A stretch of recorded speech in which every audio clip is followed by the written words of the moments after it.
Hello, everyone. Welcome to our live stream event of becoming a Theta Healing Professional and getting physical results with your clients.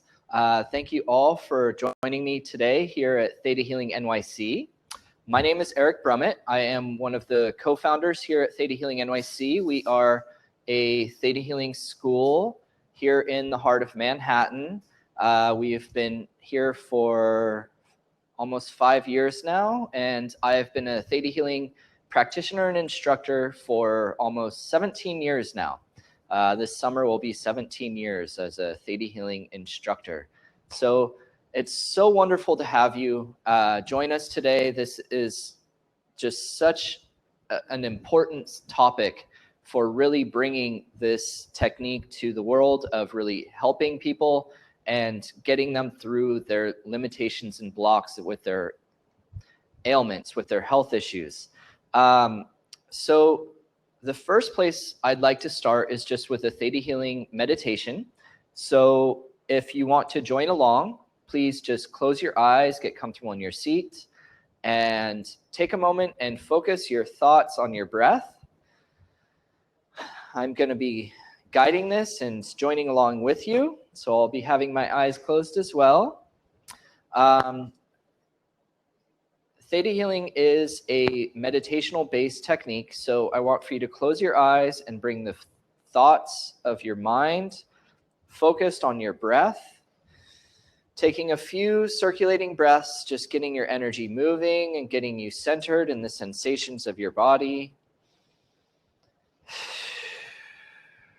Take another nice deep breath in. And then start to just lengthen and slow your breathing process down. As you center yourself in your heart, feeling that flow of your energy through your body, letting yourself come into a nice, calm, relaxed state. Continue to really focus on your breathing as you feel your breath expanding throughout your body, feeling it drop all the way down into your feet, pulsing in rhythm with your breath, just ebbs and flows as it goes through your space, finding your center and coming into a calm, relaxed state. And imagine in your mind's eye dropping down beneath your body, dropping down into the earth. And with your breath, imagine scooping that earth energy up and bringing it up into your space through the bottoms of your feet, feeling it draw up your ankles, swirling up your calves and your knees and your legs, building up through your torso, flooding up each vertebrae of your spine. And as this energy flows up through your space, imagine it bringing you into a calm, relaxed state as you go deeper and deeper into this calm openness. Feeling it build up through your arms and your hands, flowing through your shoulders, swirling up your neck, all the way up to the crown of your head, building pressure at the top of your head. Imagine it bursting up out of your head, forming a ball of energy above your space. And imagine going up in this ball of energy above your space, lifting up high through the room. And imagine this ball of energy effortlessly lifting up out of the building you are in, lifting up through the sky and going up and away from the planet as you go up and out through the universe. Imagine going beyond the galaxy, flying through the stars and going out to that outer rim of the universe, out to that open void, that openness of the entire universe. And you could look back on the entire universe and imagine seeing it all connected as this flowing, living energy. And you feel this rock and this sway come through your space, and you feel yourself coming into this peacefulness. And imagine pushing up out of the physical universe, going up through layers upon layers of energy and color, lifting up through a bright white light. Imagine this bright white light flashing through you and softening into a golden light. and feeling this golden energy swirling around you and lifting you up, and feeling yourself lift up into this thick liquid-like energy as though you're submerged into this pool of thick water, and you feel yourself stretching thin in this water as you feel yourself going deeper and deeper into a calm, relaxed state. Feel yourself floating up through this like a wash and a rock and a sway, lifting up and up and up, all the way up to the surface of this thick energy. And imagine pushing up out of this thick energy, lifting into this soft, white, pearlescent light. Feeling this soft, white energy washing through you, feeling it clear your mind of any negativity,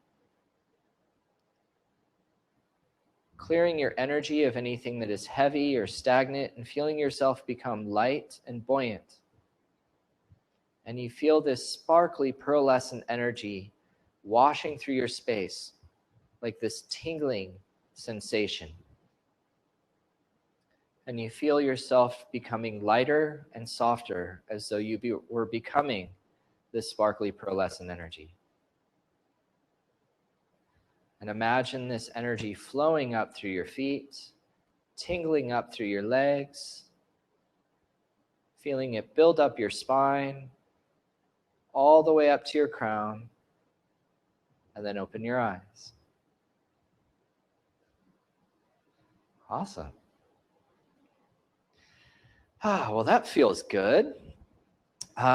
So I want to talk about theta healing in general as we lead into the material of this evening.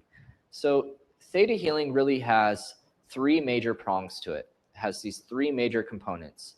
The base foundation of theta healing is that we are connecting with everything as energy, that we are going into this interconnected divine space and connecting with this consciousness of unconditional love, that we are accessing the power of Creator, and through this connection are able to facilitate rapid changes in our life, that we have found different applications with this connection to be able to support specific changes, if that is working with beliefs of the subconscious, if that's working with the energetics, if it is facilitating physical healings, if it is doing higher spiritual work to really continue to grow and ascend spiritually. So that really is the primary foundation. But then as a technique, theta healing has two major elements to it. It has abilities of intuition, and then it has the abilities of healing. And the power of the technique is when we take these two abilities and bring them together in order to apply them to these changes. So depending on how you are feeling in your relationship and connection with Creator, or the energy of all that is, and how you trust or doubt your intuition, and how empowered you feel of being able to facilitate changes and healing. So each of these components are a place that is a major focus for today. As we bring these abilities together, we then are interacting with everything as consciousness. And so I just want to talk about the subconscious and beliefs. So in the basic theta healing class and the advanced theta healing class, you learn all these different applications of theta healing. You learn how to connect and go into the theta brainwave, facilitate healings, identify subconscious beliefs, clear beliefs, do what is referred to in theta healing as downloads, and then all of the intuitive communication of speaking with angels and guides, talking with the higher self, talking with ancestors, communicating with plants and animals, and all of these different intuitive applications. Then there's all the energetic works of hooks and cords and soul fragments and all these different things that you're learning through these amazing, empowering classes of basic and advanced. Now, as we start to work with people, as we become certified as theta healers through these trainings, we then are interacting with people. But the thing is that people is not a singular. People is a collective. A person has so many different elements to them. They have all these different systems of their organs and networks of their body, of the nervous system and the bones and all the different internal organs. You then have your consciousness and your subconscious that all interweave. All of these, your microbial body of all of these different organisms that make up of our space. And then we have our higher self and that aspect of our soul. So you have all these different layers of consciousness that you're interacting with. So speaking with their consciousness, you're interacting with their ailments, their history, their ancestors. And so practicing theta healing becomes an art form of communication. What is it that you're actually communicating with when you were working with this person?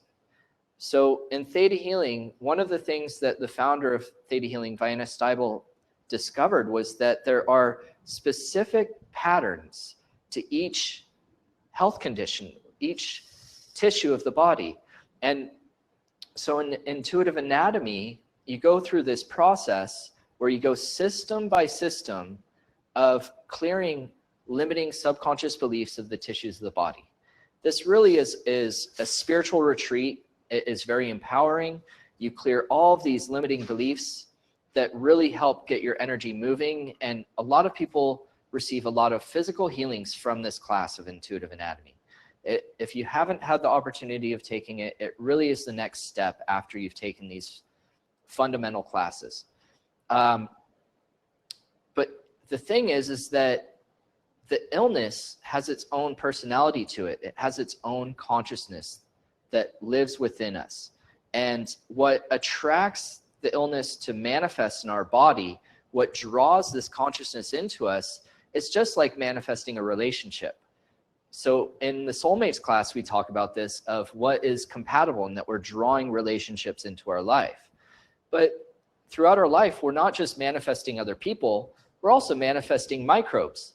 We're also manifesting environments that stimulate our genetics to respond.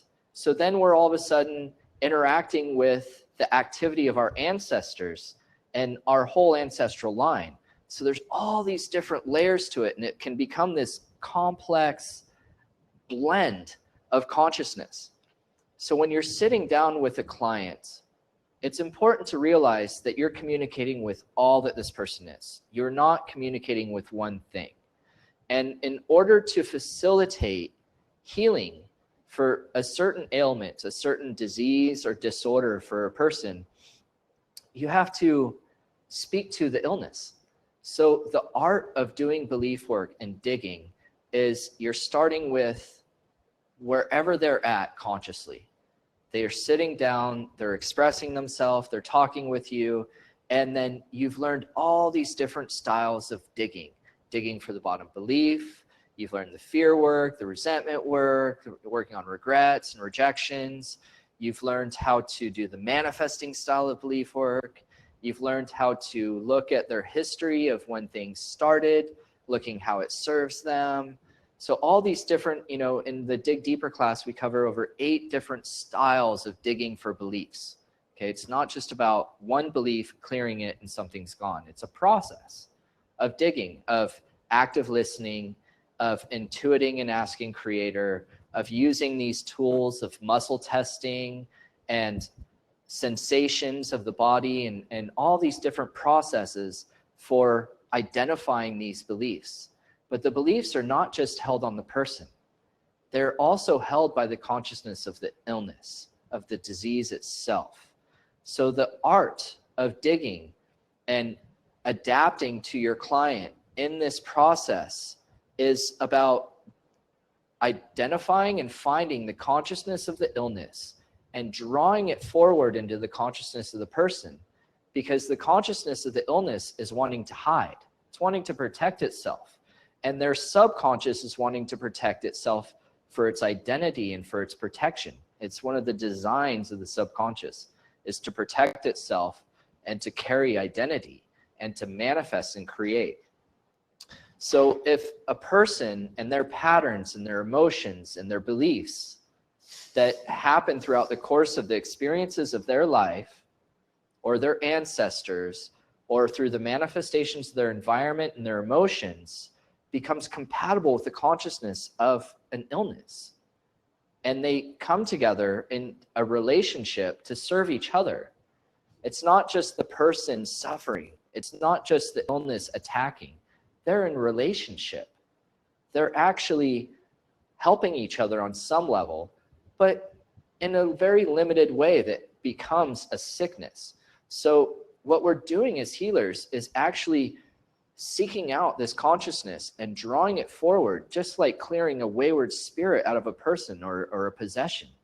You're drawing it out of the person as you do the process of what we call in Theta Healing digging for the bottom belief, and using these styles of belief work to get to them with the tools of muscle testing, so that all of a sudden energetically it becomes the primary consciousness.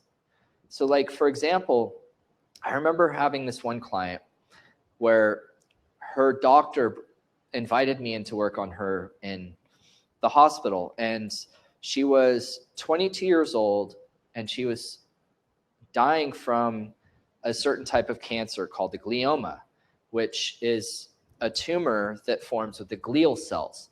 And glial cells are these specialized cells that go and insulate all of your nervous system. So the fat that covers every nerve is deposited there by these specialized cells called glial cells. And these glial cells were forming into a tumor that was cutting off her brain stem and making her paralyzed. So I come in to work with this person, and the only way that she was able to communicate, because she was in a full paralysis, she couldn't speak, but she could blink. And so we had to do all these sessions where she would communicate through a series of blinks with an alphabet chart, and then I would write questions and she would blink to give me permission to do all the exercises, because she was still fully conscious, but she was completely trapped in her body. And so we weren't able to muscle test at all. So the entire process of digging was still had to be done to identify beliefs. And I had to intuitively see that there was a belief there through how she responded to my questions. And then when we would get to specific things, I would ask her for permission to change the belief. And if she gave me permission, I would do the Theta technique of connecting with Creator and Theta and witnessing the belief change in order to facilitate the healings. So the thing was that in her personality, she was a very kind, loving, generous person. She was a school teacher. She got sick very quickly after she got married. She loved her husband. She had all of these dreams of travel. And she's telling me all these stories as we're going through the session. And it was so optimistic and positive. And as soon as we started to dig, it was like all of a sudden a different personality came forward.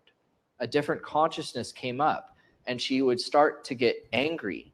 And she would start to get upset in certain ways as we dug. And it was this extraction of this consciousness of this illness. And so by the time we were done with the first session, which took about 3 hours because she had to spell out every single word for every sentence, by the end, we went through this whole emotional process because of the amount of time that passed, that by the end, she actually was starting to have sensation in her body, which she was upset about because it was pain. But to me, she was having complete numbness and couldn't feel anything before. So that was the first success, was in that first session. And as we continued to work, she started to be able to have more movement to her limbs and started to improve. And all of this was a signal that the tumor was shrinking. And I knew that we were working on the tumor. Every time we would get to specific emotions, her consciousness would switch, and she would go into this protectiveness. She would go into this anger, and we were hitting on the emotions and personality traits of that type of cancer. So every time you're working with somebody, they're going to shift, they're going to change, they're going to process. But it's not just them.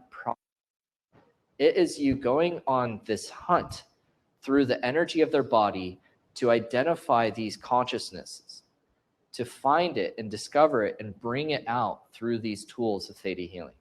So this is the beauty and dance and art form of the process of a theta healing session, is through this interactive dynamic between you and your client.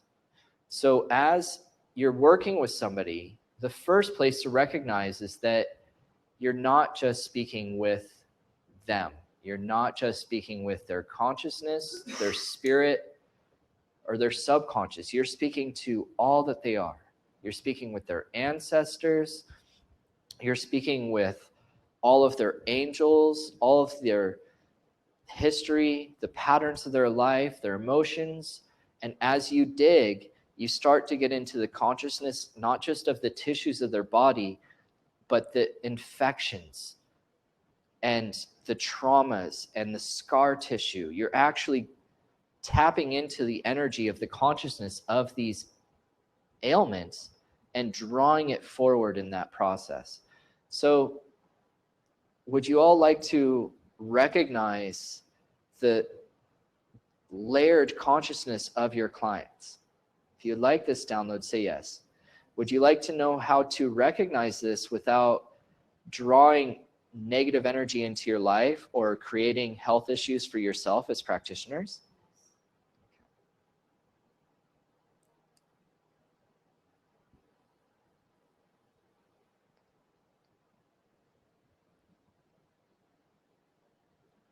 Okay. And would you like to all know what it feels like and how to identify the consciousness of the ailments of your clients? To know what it feels like and how to pull them out of your clients and witness healings for your clients.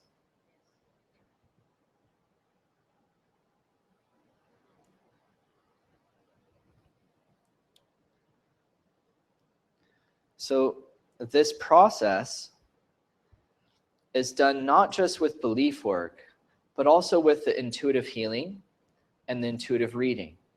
So I start every session with asking the person what they want to work on, what they came in with, okay, what they'd like to change in their life. They tell me a bit of their story, and then after that, I ask them for permission to do a general healing and a reading for them. So even though they've told me and I've heard it consciously, I still go in and do an intuitive reading and body scan. And I go through and I read their space and I get creator's input. And I look at the history and I do a whole intuitive dialogue with creator in order to get into these specifics. And I share it with my client. So now I'm not digging on them through active listening. I'm digging on them through the process of reading. And they share with me as I tell them what I pick up on. And based off that interaction between me and my client and my intuitive interaction between me and creator, at least half, if not 3/4 of the belief work process is done just through the reading. At that point, rolling into the belief work, you've already stimulated so much. You've brought it to the surface energetically because you're intuitively witnessing it and stirring the energy that activates it and brings it forward into their consciousness. So at that point, testing a few beliefs, asking just a couple of questions and guiding them in some of the simplicity of digging is where you are able to extract the consciousness of the illness.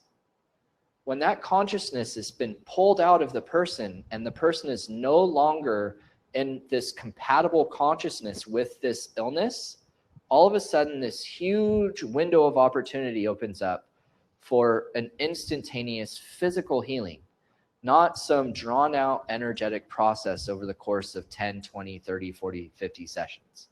Okay. It can happen within one session. And this is the beauty and the empowerment of theta healing, is that you are literally clearing these illnesses. But as you do downloads and as you process it, the spiritual evolution of it is that you're not just healing this person, you're helping them evolve and grow and learn their life lessons, and you're helping the ailments evolve as a consciousness. And this is one of the beautiful things of being a practitioner, is that we are helping every plane of existence grow. Okay, so we talk about this in the advanced class, that there's the first plane of the crystals and molecules and the basic chemistry, which also includes heavy metals. Okay, it also includes toxins and pesticides and all these poisons that can infect the body.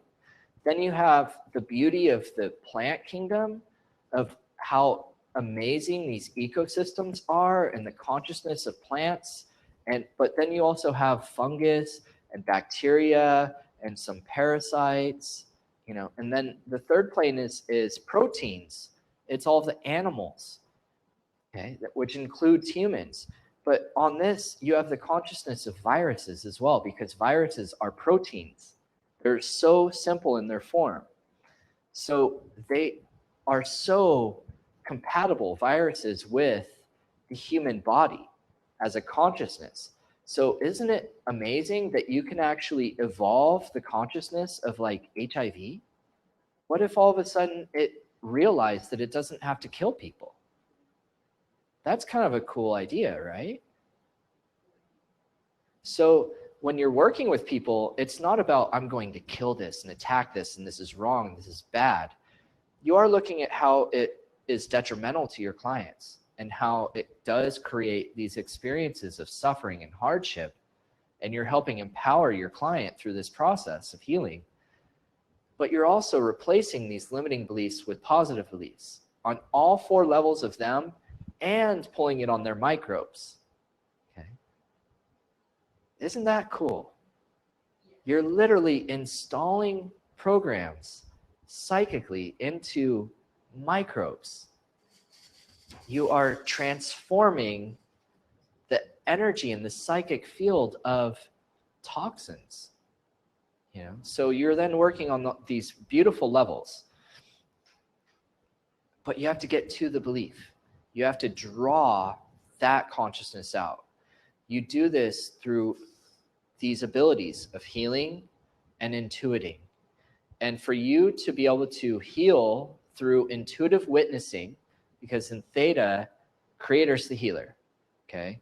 We're not the healer. We're not the one doing the energetic change. We're witnessing the change happening intuitively. You're bringing healing as an ability into intuition, okay? So for you to intuitively witness a healing happening, you have to be able to see it. You have to be able to witness this process changing. How can you do this if you have judgment of the condition? How can you do this if you have fears of it? How is it going to affect you if you have a history with that type of illness or disease?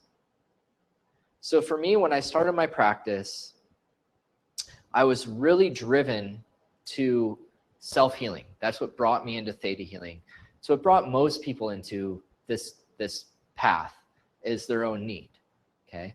And so I was really looking for physical healing, physical results, and it was just very natural to step into intuition. I love psychology. Digging came really easy. So when I started my practice, it felt second nature at first, yet certain conditions I was just completely blocked at. I didn't know what to do with it. So one of those was cancer. I had the most difficult time with cancer. The thing is that I knew what cancer was. I could smell it on people. But when I went in intuitively to read them, I couldn't pick up on it. I was completely blocked because of subconscious issues with cancer. I grew up, and first it was my grandfather that died of colon cancer. Then my father died of non-Hodgkin's lymphoma. Then my grandmother died of breast cancer. I started having this like chain of family members that consistently died of cancer over the course of like 8 years. So the idea of working on cancer was very intimidating. It felt threatening to me. I felt so challenged in it because in my subconscious, cancer kills people. All the people in my life that had cancer, they died of it, no matter what they did. If they did alternative healing, if they did chemotherapy, if they did radiation, whatever it was, they never got better. They would temporarily get better, and then it would be back in months, and over the course of years, they ended up all dying. So I had this belief that cancer kills. Cancer is a death sentence. Okay, I had these beliefs. I was afraid of cancer. I felt if I worked with cancer, it was going to stimulate for me to have cancer. I felt it was inevitable that I'm going to get this. So these are our beliefs that we adopt and are also handed down to us genetically. And if we have beliefs that relate to conditions, and we will intuitively not allow ourselves to go there. We won't pick up on it in readings, and we will be blocked in healings. But here's the thing. You'll still attempt. You'll still work on them because we care and we're healers. So these people would come in and they'd be like, I have cancer. And I would go in and I'd do a healing on them and I'd witness the cancer changing. But the thing was that I wasn't intuitively watching their body. I thought I was watching their body because I was so wanting to help this person. But the truth is that I was listening intuitively to their thoughts and their desires because I wanted them to heal. And they wanted the healing to happen. And so my witnessing was this listening to their thoughts. I wasn't actually witnessing the cancer. So you do have to pick up on it specifically and recognize it as a consciousness and how it as a consciousness is different than the hopes and fears of your clients. Because if you are intuitively listening to your client's desires and they're sitting there trying to receive this healing going, I hope this works, this is going to work, this is going to work, this is going to work. That's a loud psychic message that they're projecting to you, and you're connected to them. Okay, you're holding their hands, you are going into their energy, you feel it. So you're listening to their thoughts and you are talking, you're dialoguing with them energetically and psychically. But can you know the difference between your client's thoughts and desires and what is actually changing in their body? That is a discernment that you get when you've cleaned up your subconscious issues with the conditions you're working on. So would you all like to know how to recognize what is happening in the body? Yes. Would you like to know how to witness the diseases and disorders and ailments of your clients? Yes. And the difference between what is happening physically in their body and listening to their thoughts and feelings? Yes.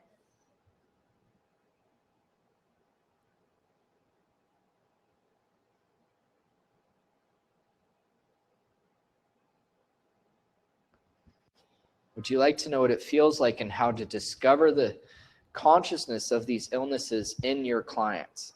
Yes. That you can do this without adopting that consciousness as an illness in you? Yes. That you can work on people without getting sick yourself?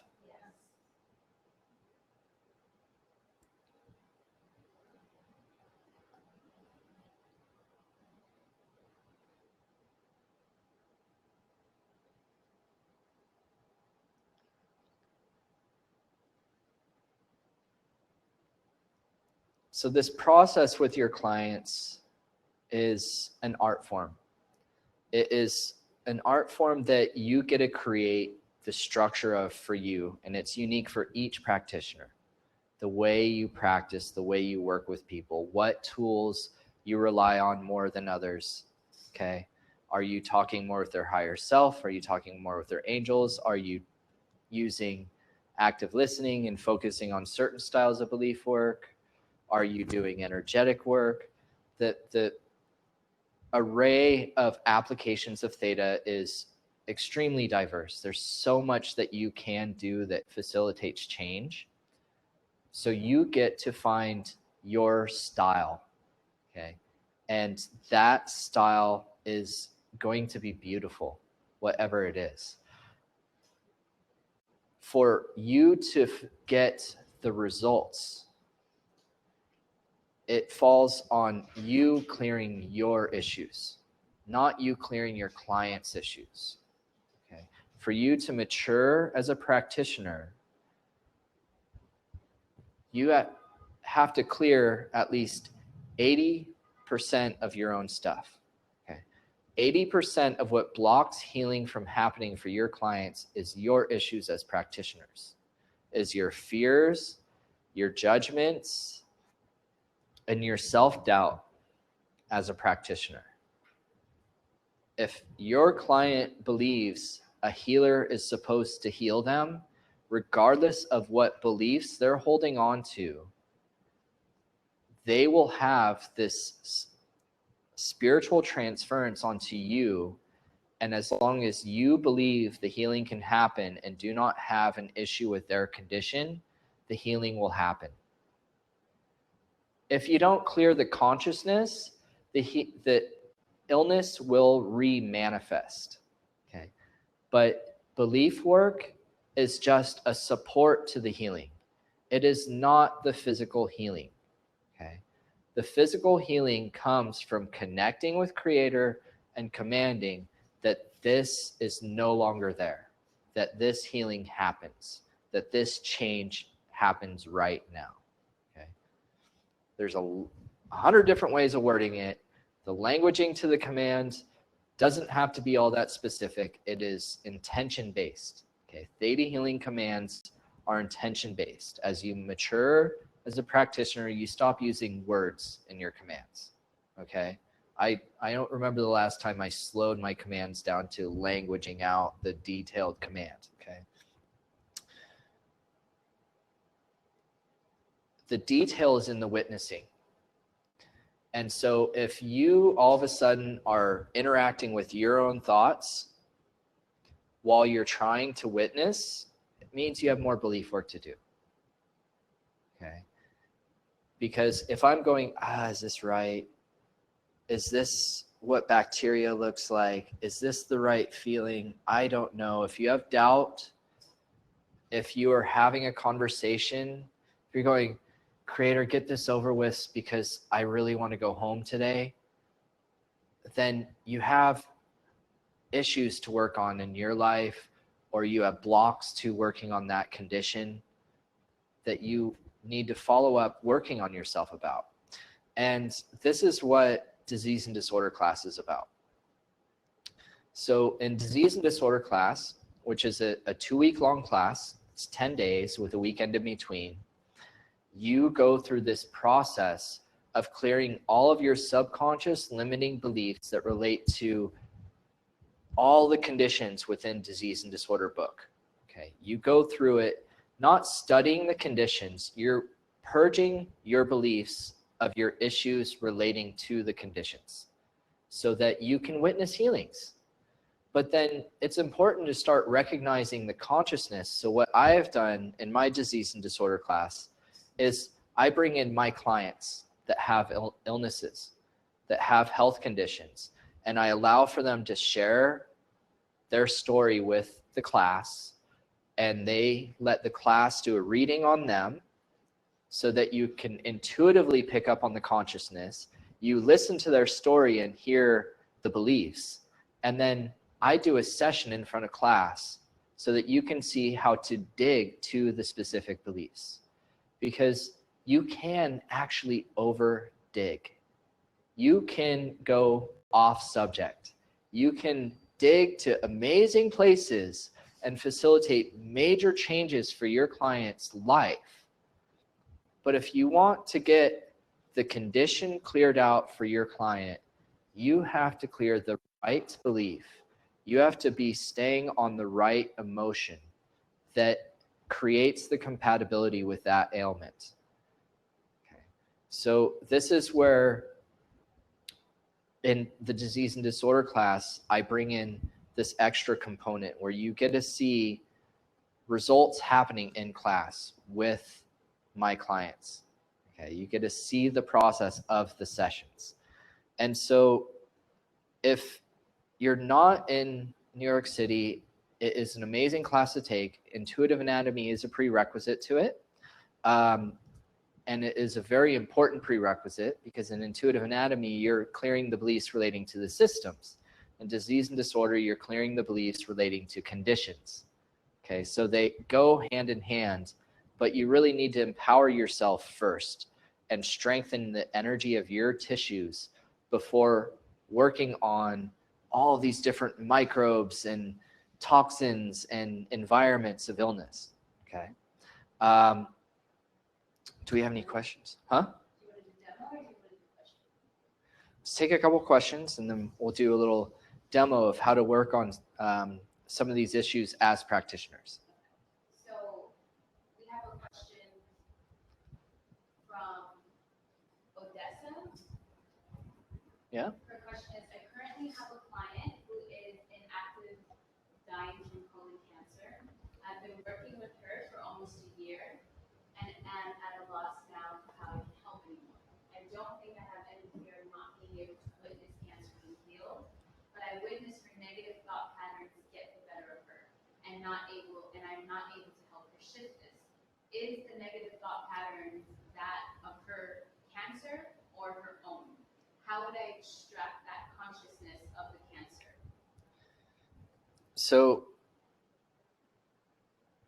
these two consciousness of the cancer, okay, and the person manifest together and become a singular consciousness due to a compatibility. They merge into a single consciousness. They hide behind each other within the subconscious. So when you start digging and you get into the negative, you are going into the consciousness of the cancer. Now, depending on what negative, because there's self-criticalness, there's doubt. These are not the mindset and emotions and beliefs of colon cancer. Colon cancer goes much deeper into emotions relating into more of a sense of anger and hatred. It goes into emotions and beliefs that are about lower lack of worthiness issues and lack of being safe and nurturing, and usually goes into deeper abuse. So in the colon, you end up dealing with a lot of different forms of abuse when it's in the colon. So that can have different elements to it. I've seen these cancers being mostly microbial based, where it's different types of fungus and bacteria that manifest it. And there's always usually an element of heavy metals. So there is worth and anger, okay, that you're going for. And you have to find the specific beliefs of how they're not worthy, what they're not worthy of. Okay, remember, it's intestines, it's digestion. So you're now looking at these elements of, am I worthy of nurturing? Am I worthy of love? Do I receive the nurturing of my mother, of my father, of my elders? Are usually major elements to it. But then you get into some of the energies of intimacy. So were they psychologically bullied and name called? Were they beaten? Were they molested or raped? You know, these are abuses that show up in the colon and the intestines. So you dig into these specific emotions and beliefs. But as a practitioner, you want to work on, I'm afraid of cancer. I'm afraid of losing clients to cancer. If I work with cancer, I will contract it. You know, these types of beliefs. So there's a whole laundry list of specific phrases that you test that specific type of cancer against, like cancer kills people. You know, there's all these different beliefs that you work on relating to cancer directly in order to open up your intuition. because your intuition can be really suffocated by your own subconscious. And as much as we spiritually grow and become empowered through Theta healing classes, your subconscious is still unconscious, okay? As much as I think I know myself, I don't know everything that's in my subconscious. I still have to work on myself and process and get to it. I still utilize muscle testing and making sure that when I work on myself, that I'm saying the statements out loud and then I'm closing my eyes.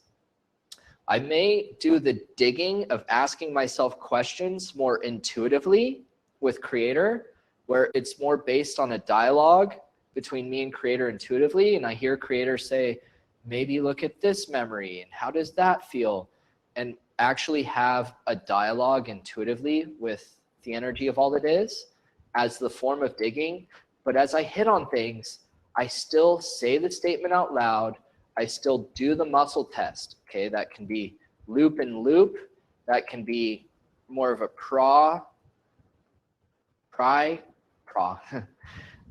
or doing the standing polarity test. Okay, if you can't do the finger test, do the polarity test. If you are physically unable to muscle test, then you can just leapfrog that step and go to commanding pulling and replacing and see what change you feel. Okay, but now you're relying more on your conscious awareness of change in your energy and your emotions and your psychology. The belief can still clear. You're just not able to utilize one tool. It still works as a process. It goes faster when you're able to muscle test, but you can work on yourself without having to muscle test. And if your client, you can't muscle test your client because they're in a wheelchair, they have issues with their hands, what can they do for that? To clear beliefs, you just have to identify them intuitively or consciously.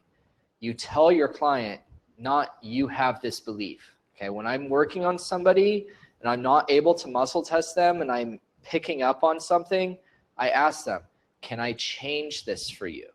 And if they give me permission and I go into Theta and change it and it is there in the subconscious, it will change. If it isn't there in the subconscious, nothing changes. Okay, so it's not necessary to muscle test in order to dig. It's just a tool that speeds up the process. Okay, like my client that I was describing earlier, she could only communicate with blinks. I wasn't muscle testing, okay? But we still got all the way down into issues that she improved so much we were able to get to a place where she was able to muscle test and she improved and the tumor shrunk. It physically started to go away and then she started responding to her chemo and was able to get better. You know, this is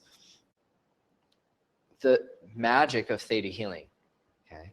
So don't rely on one element of Theta healing because there's such an array that you can work with.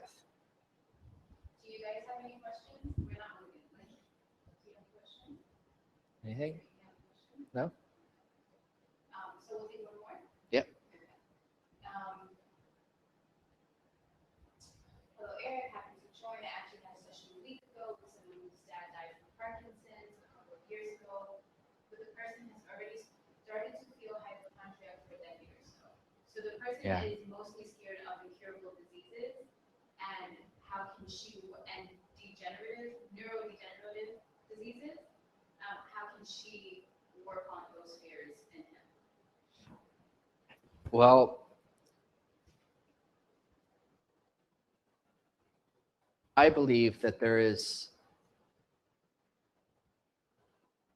possible change of any condition, that there is no conditions that are incurable.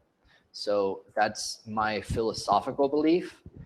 As I clear out my subconscious beliefs, then I feel a little bit more stable and confident when helping people, regardless of what conditions we're working on.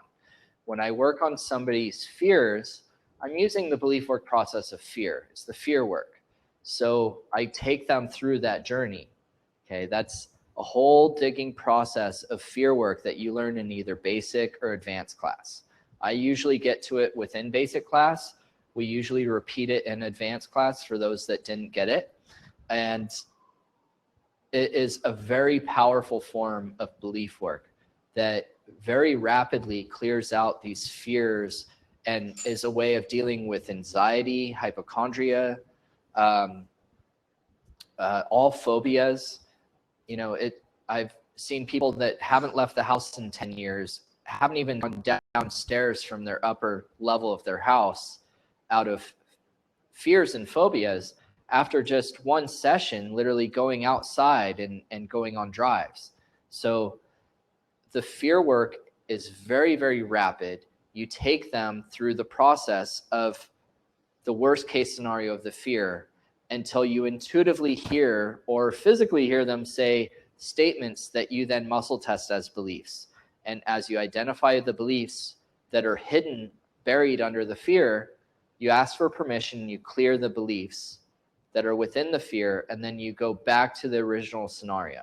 So with stuff like this, I go to that place of, if you were able to start to get sick, how do you feel? And if they feel scared or feel like these thoughts pop up in their head of, I am going to die, this is incurable, and they keep going to that same belief, I test that belief and I clear it.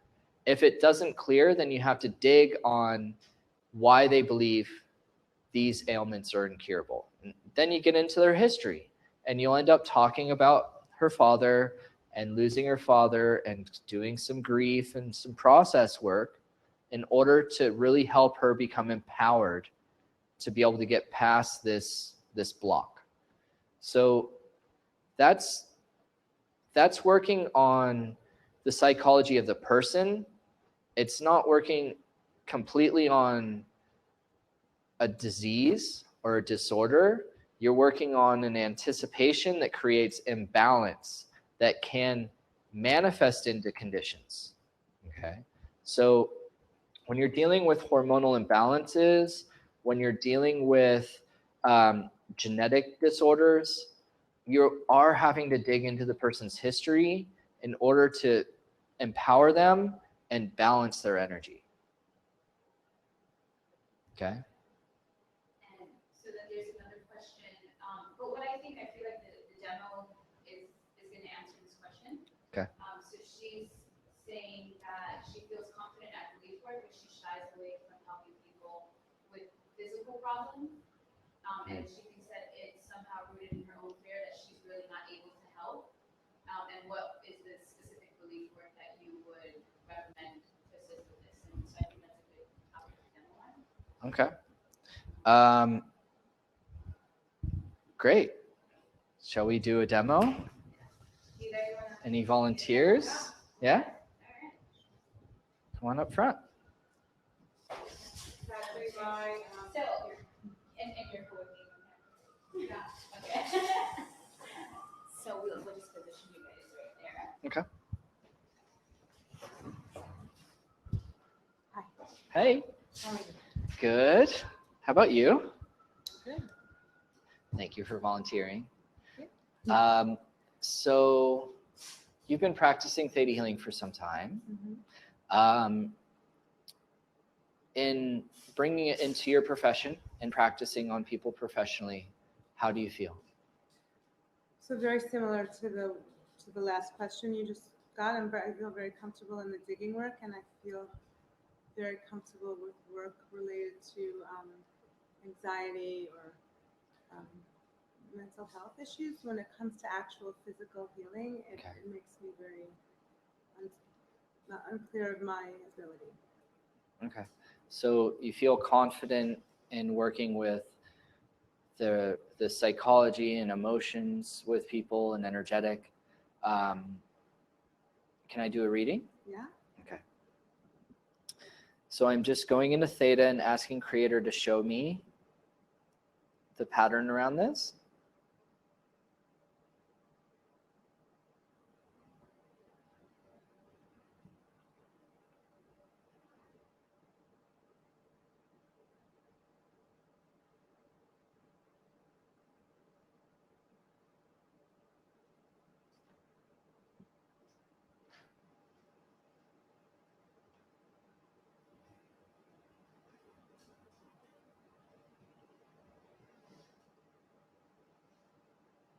So when I ask Creator about this, what I pick up on as an impression, what I feel is this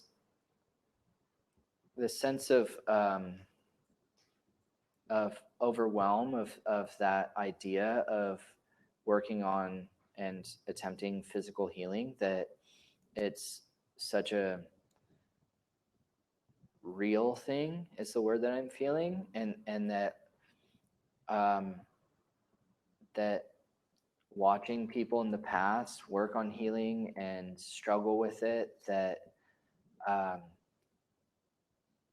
that there's just this fear of how that would affect your practice, for one, to really put yourself out there as a healer and doing physical healing, but also just that intimidation factor from it. So when did you first recognize this?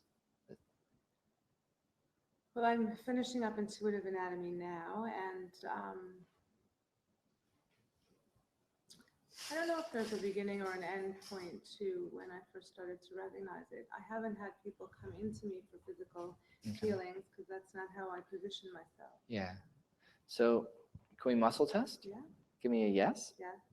No? No. Okay. And say, I am worthy of doing physical healings.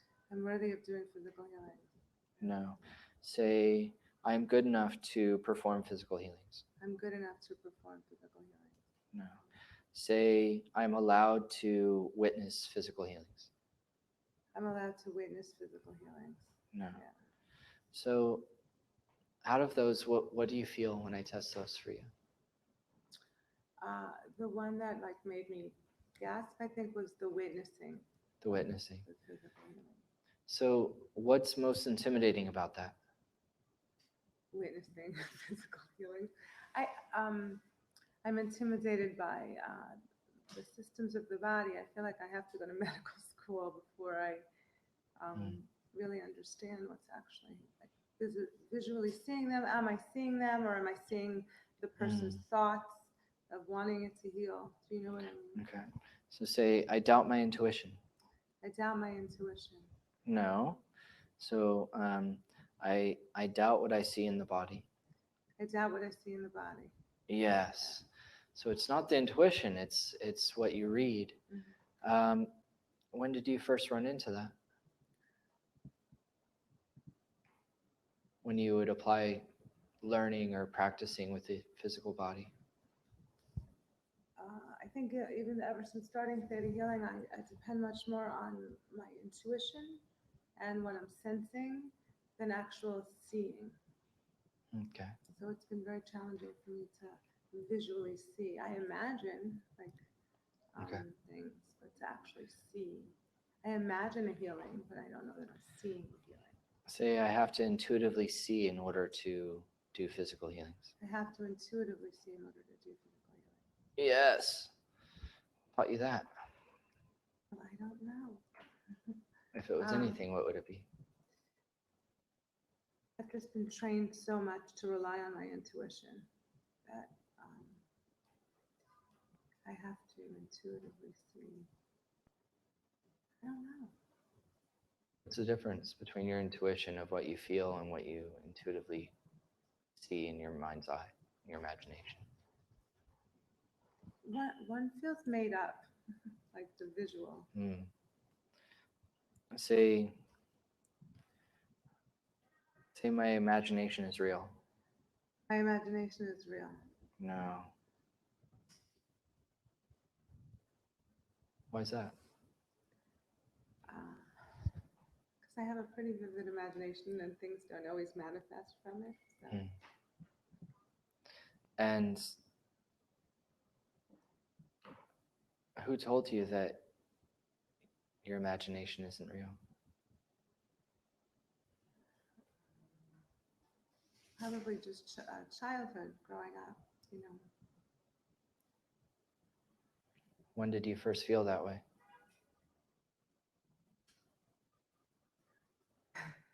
Okay, so when I was little, I used to think that characters on the television were actually real people.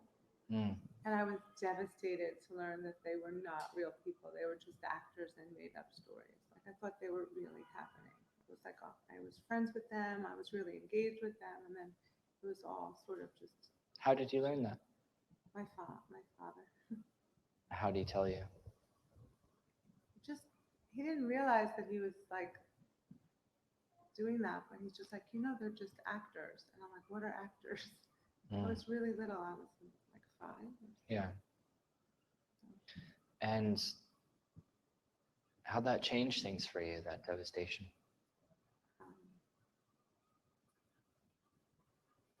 How did it change things for me? I think I became much more entrenched in the idea that I have to, like, probably became a little bit more cynical about things. Like it had to really be real for me to believe in it. What do you mean? Like I started to see a lot of things as BS, for lack of a better word. Like just like, that's not true. That's not real. That's made up. Does that make sense? And what was manipulating you?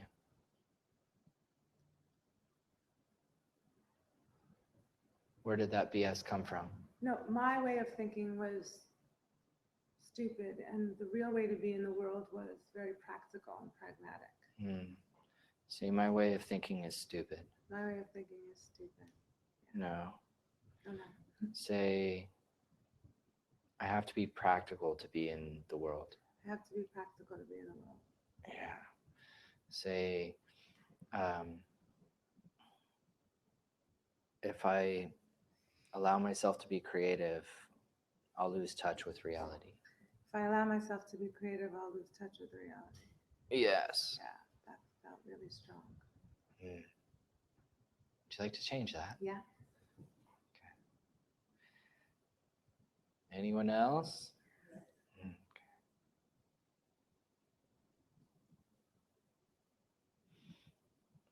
Would you like to know when to allow yourself to be creative? Yeah.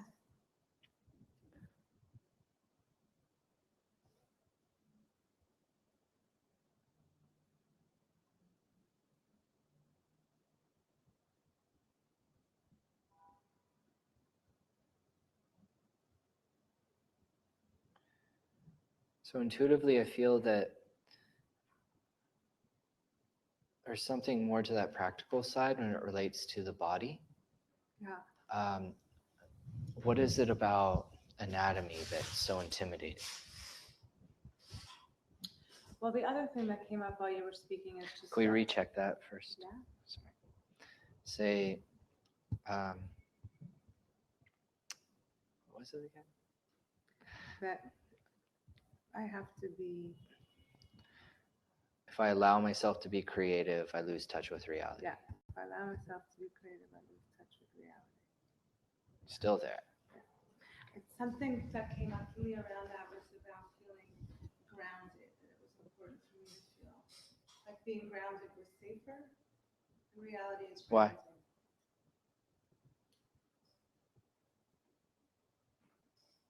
Well, for me personally, I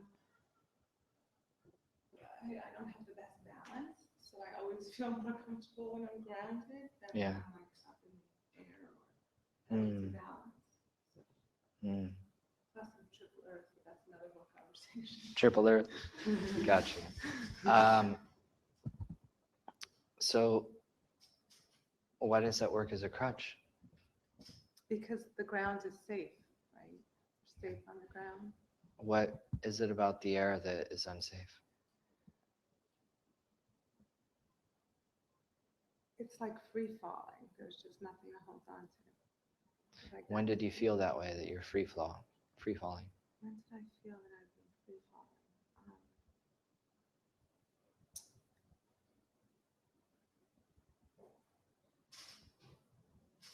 It's more than I feel like I've been told. More from a very young age, probably before I could even walk, that that I needed to stay grounded because I would fall if I didn't. Um, there was just always a lot of tentativeness around my abilities physically. Mm. So what was scary about that? What would have happened if you fell?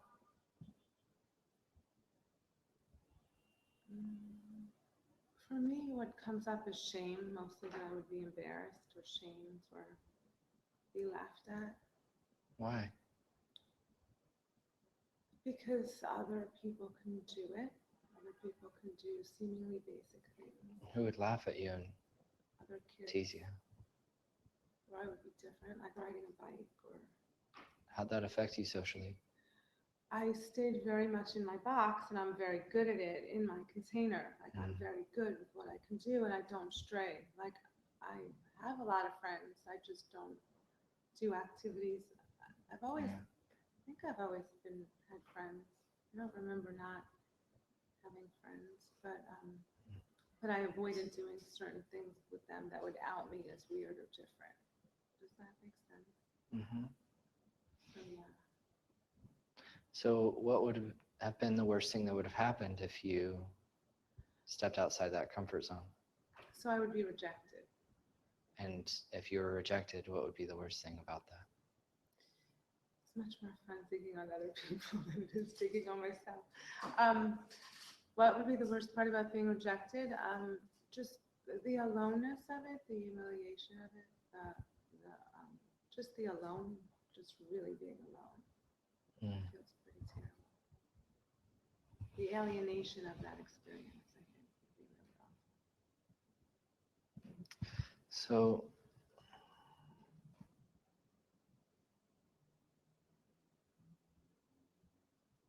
say I have to stay grounded to be loved. I have to stay grounded to be loved. Yeah. Say I have to keep myself in my box to be safe. I have to keep myself in my box to be safe. Yes. Say if I challenge myself, I'll fall. If I challenge myself, I'll fall. Yes. Can we change that? Yeah.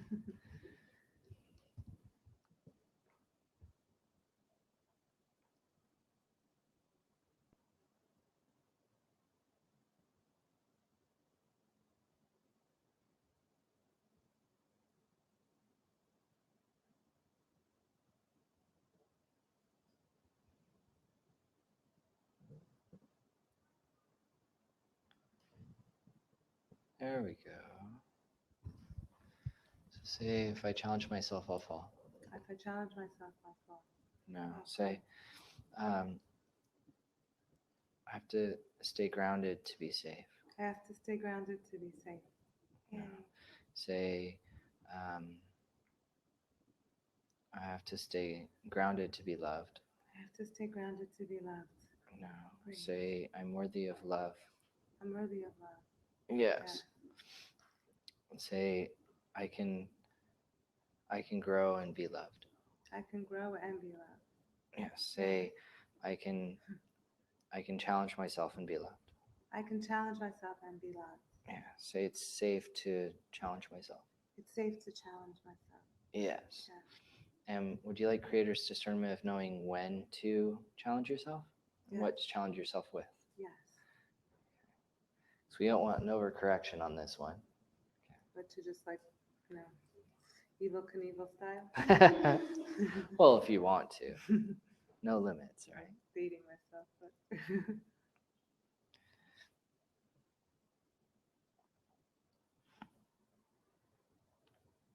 Okay.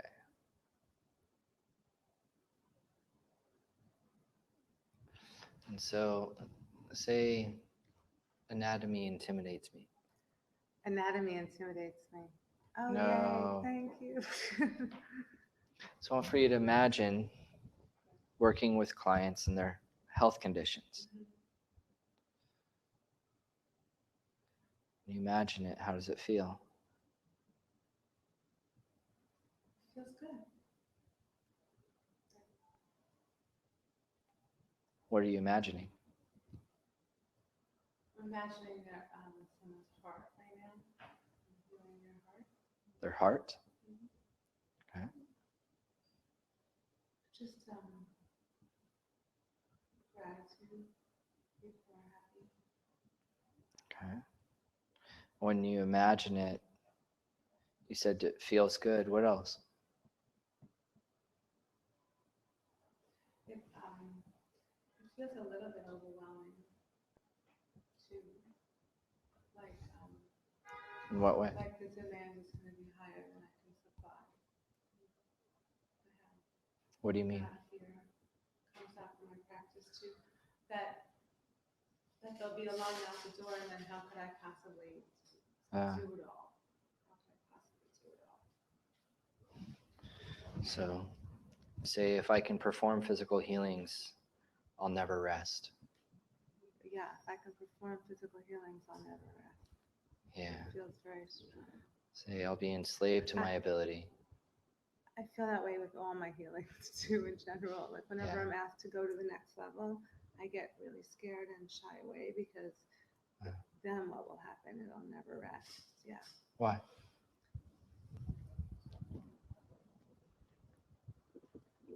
Because there's so many people who need healing. There's so much pain out there. I feel like it would just. Why does that overwhelm you? Because I'm one person. So it overwhelms me to think of the number of people that would be coming at me. And what would be the worst thing that would happen if you had a line out the door? I would never rest. I would And if you never couldn't have a rest, what then? balanced life in any other way. And if it consumed your life, what then? I would miss out on every other part of my life. And if you missed out, what then? It would be a sad life. It would be a shame not to have fun or joy or love. Yeah. So, say I have to sacrifice my life for my abilities. I have to sacrifice my life for my abilities. Yes. In order to have a personal life, I have to keep my abilities hidden. In order to have a personal life, I have to keep my abilities hidden. Yes. It's very strong for me. Ooh. I do that a lot. You hide. I don't even tell people what I do for a living half the time. Really? Because I don't want them to tell me all their problems when we're out. Say I'm worthy of boundaries. I'm worthy of boundaries. Yes. Say I can say no to people. I can say no to people. No. Why can't you say no? Say I'm allowed to say no. I'm allowed to say no. Yes. I'm allowed. If you're allowed to, why can't you?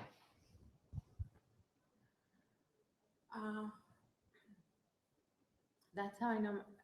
It's a funny conundrum, right?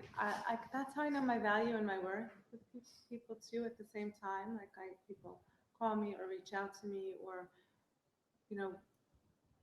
So say I'm worthy of saying no. I'm worthy of saying no. No. Say people's need for healing is more important than my need for a life. People's need for healing is more important. People's need for healing is more important than my need for a life. Yes. What taught you that? Life. How'd life teach you that? Some of it is my spiritual practice. You learn a lot about selflessness, and it's not what I'm taught. It's how I'm subconsciously maybe hearing is that it's selfish to, if someone's in front of you and needs help, it's selfish to say no. Selfish to say no. If that's an opportunity to help someone, you shouldn't turn it down. Who said no to you? Many. Many people. How'd that affect you? That's such a funny question. That was the answer. How did it affect me? It hurts. It hurts not to be validated or acknowledged or received. It hurts not to be received by someone, even if it's just a hello. Where do you feel that in your body? This is getting personal. In my heart, in my right here. Yeah. Yeah.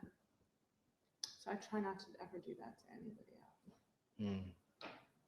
And it's tiring. So, would you like to release those people from their obligation of being selfish in order for you to learn selflessness? Thank you. Yes, yes. I'm glad Yes? I'm helping so many. Yeah. Yes. Okay. Yes. And would you like creators' discernment of knowing when to be giving Yes. and how to be giving? Yes. And that you could do that without self-sacrifice. Yes. To understand the difference between self-sacrifice and selflessness. Yes.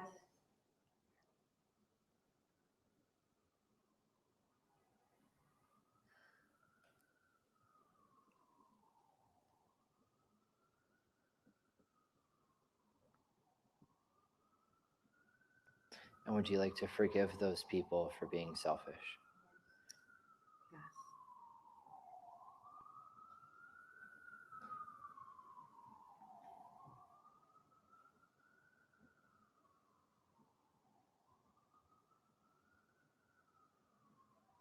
And would you like to know what it feels like and how to help and assist people in their course of healing and growing and have a personal life? Yes.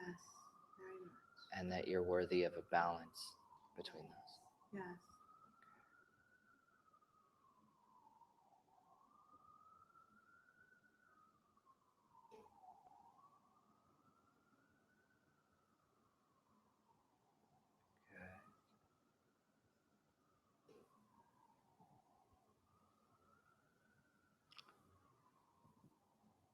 All right. I want for you to imagine looking at your practice. Yes. I have a secretary now who schedules the appointments for me.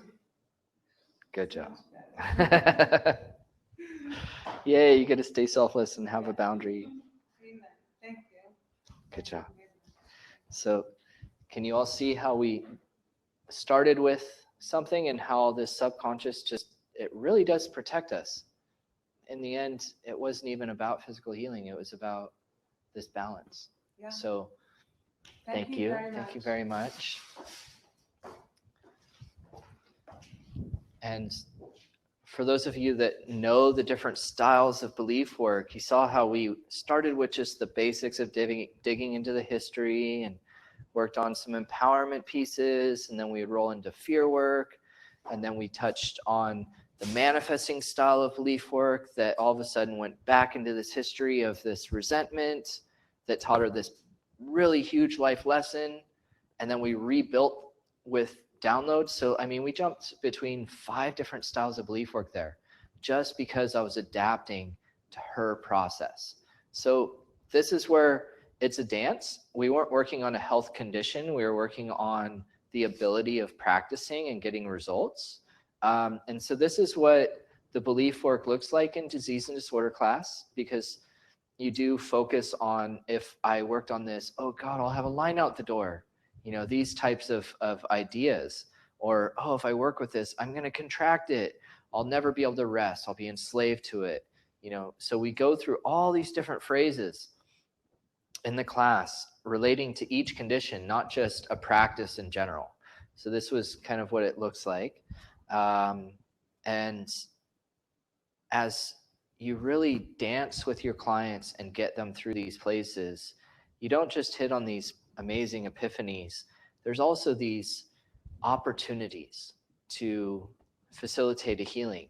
Okay, as you shift a belief, all of a sudden there's a window there.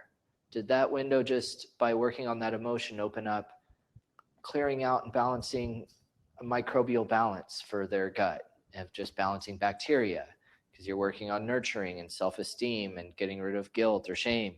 You know, like each emotion relates to a microbe. So as you dig through the psychology of the consciousness of these illnesses, you're clearing the consciousness. And as you go through an emotional process with it, it then all of a sudden changes the environment where these microbes don't have hiding places. Okay, it's hide and go seek. It literally is hide and go seek. You are discovering and hunting for where they're hiding. Are they hiding behind this belief and around this emotion? And where is it? And as you change it, now all of a sudden they're just out in the field. You can't hide anymore. So you then clear it. You still have to tag them, right? At the end of the day, with this as a game, you still have to command the healing. Okay, so make sure that you're following up with your clients. So that's part of it, and don't just do the belief work. Okay, bring in the healing element to it. It's what I always tell my upper level students is whenever you're doing belief work, even if it's in a class and you're just working on an issue, finish the session with a healing. Okay, so can I do a healing for you? Yes?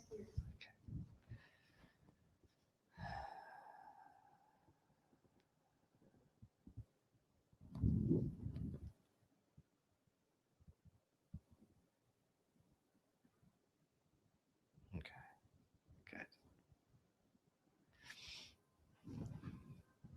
So can we also send a physical healing to Cindy Shervino? She wrote in, and she's a Theta healing practitioner that experienced a stroke, and she's been doing a lot of daily digging and belief work on herself, and there are some physical effects that are still lingering. So can we send her a physical healing? Yes, absolutely. So anyone that is a practitioner that is watching live, anyone here in person, if you want to just close your eyes, we're all going to send our energy up and connect with Creator and hold space, and I'm going to do a healing. Okay, remember when we do this as a group, you want one facilitator.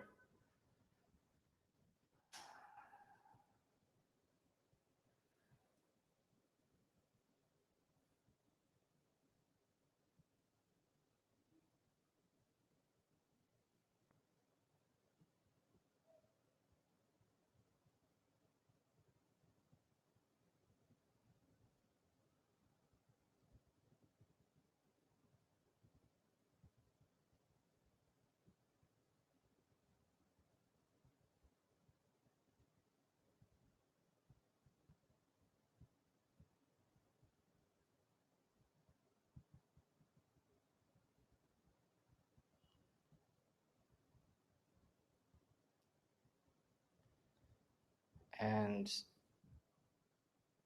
Cindy, if you're watching live, you can just say yes if you'd like this. Can I pull your free-floating memories?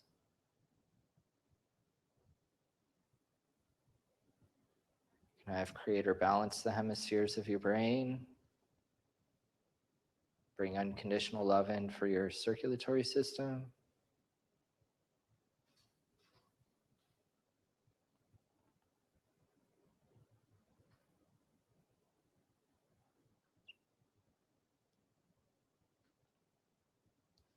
And would you like to know what it feels like and to know it is possible and you can live your daily life with a fully active nervous system, and that to know it is possible for nerves to regenerate?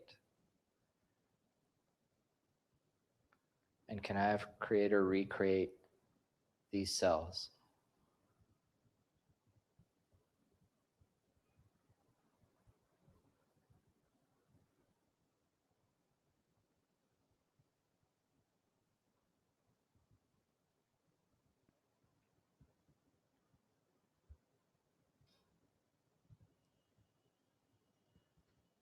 Good.